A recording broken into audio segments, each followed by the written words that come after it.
Controversial new report on Canada's war on drugs is making some explosive claims. The UBC report says the program is such an epic failure that not only is it failing to take drugs off the street, it's actually making drug violence worse. Marissa Thomas reports. Police posing with seized drugs and weapons may be proof to some that cracking down on gangs is working.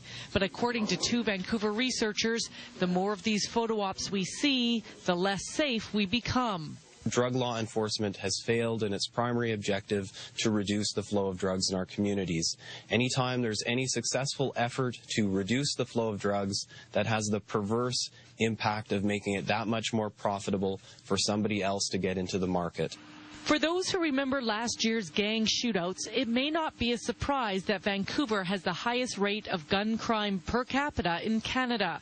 According to the researchers who systematically reviewed 15 international studies, it's the prohibition of drugs that appears to be fueling the violence. If we get rid of prohibition, all of our problems are going to go away. They're not going to go away. And, you know, my over 30 years of experience in policing, it has to be a balanced approach. It has to be reducing the supply, but at the same time focusing on reducing the demand. The researchers also slammed the federal government's latest attempt at cracking down, saying Bill C-15, which is pending and would require mandatory minimum sentences, is going to fail miserably. So your average voter believes that harsher sentences for drug producers and drug users deters drug use and reduces the flow of drugs.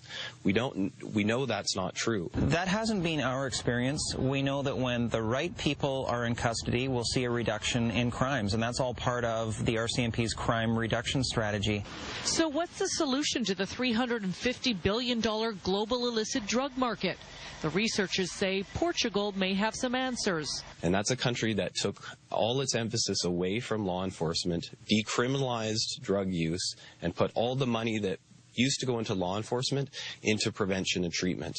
And prevention and treatment, they all agree, need to play a bigger role in Canada.